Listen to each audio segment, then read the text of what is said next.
Yo, it's me back at it again with another fucking hot take. This time it's about what the fuck's going on with 2020. I feel like we need to return it. There's something wrong with it. Anyway, it's been a very fucking crazy year. It's been a very crazy few weeks for me personally. But this year has just been just one big what the fuck moment after another, really. It's just been fucking crazy. First, Australia's on fire, and then we hear this whispers of a virus that's in China. We don't know what's going on. We think it could be pretty dangerous. Now it's just taking over the fucking world.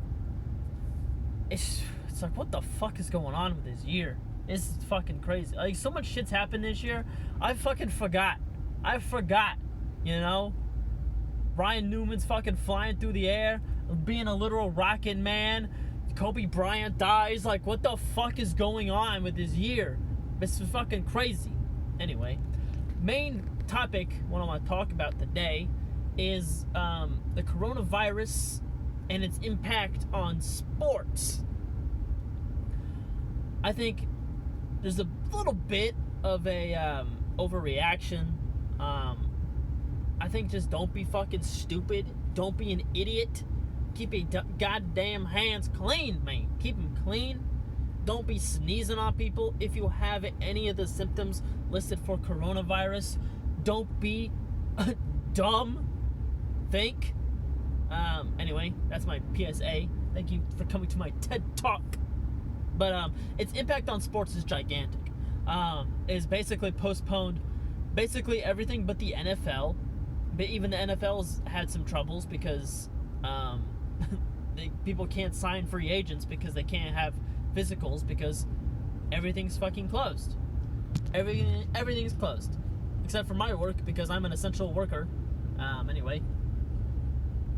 Everything's closed. Everything's shut down. The NASCAR season's been put on hold. F1 season's been put on hold. They're delaying baseball at least a month, possibly 2 months. NBA season is put on hold indefinitely. Like, this shit's fucking crazy. And I think we're going to see a massive rise in things like online gaming and esports. We're going to see a massive rise in that shit. Just the other day, I saw a Indiana Pacers post about how a Pacer player, I don't remember who it was, but he was playing Frank Kaminsky, who plays on the Suns now. They just played each other in 2K, and that's something that the fucking Indiana Pacers thought would be good enough to put on their fucking Instagram. That shit was weird. But I think one sport that will not be as negatively affected as the rest of the sporting world, because you see, like, baseball really thrives on people going to the games. Honestly, I'm not really gonna sit around and watch a baseball game on TV. I'm gonna want to be there. I would 100% rather be at a baseball game watching it in person than watching it on the television. Period. Bar none. I would say the same thing with football, but I've actually never been to an NFL game. Real talk, never been to an NFL game. I've been to a few Pacer games, and I would much rather go to a Pacer game in real life than watch it on TV. Just because, being there in real life, it's so much better. Like, I've been to a few NASCAR races, but I've mostly just been kind of like perusing the infield. I've never really been in the stands except for one race, and that was fantastic. So I think one thing that NASCAR has over the other sports is they have a thing called iRacing. If you don't know what iRacing is, it's fucking phenomenal. It's basically this, like, big machine. Really, it's a big machine, and it simulates almost perfectly driving a stock car around a track. Like, this past weekend, there was a massive, like, iRacing event, and they raced at Miami. And these setups are huge. Sorry for the stutter, but, like, I want one of these setups, but they're like thousands of dollars, and I don't have that kind of money just to drop on one of these. But they're gigantic. It's basically, if you picture taking the front seat of your car just out, everything on the left side of your car, just take it out and then put it in your living room. That's basically how big this shit is. and they have like screens, multiple screens everywhere, because you got to see what's beside you and behind you and in front of you. It's fucking crazy.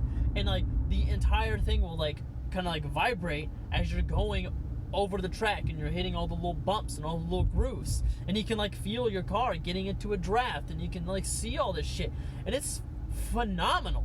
And Jeff Gordon did his damn best during their broadcast of this. It was just the perfect mix of them like taking it seriously, because it is a serious race. You know, it's an actual race. It was amazing. It was a mix of that and comedy at the same time, because they realize what they're watching is just basically a computer game. But it's so realistic that these drivers are actually struggling, and they're actually able to run their real life lines in the game. Like Kyle Larson, who loves the high line, was all over the high line in the game. It was fantastic. It was phenomenal. And they even had like a few drivers who were like directly patched, their mics were directly patched into their studio. Really, they were just watching a screen. It was amazing, because they had Clint Boyer, and Clint's reactions to some of the things that were happening on track were hilarious, but it was fantastic. It was great.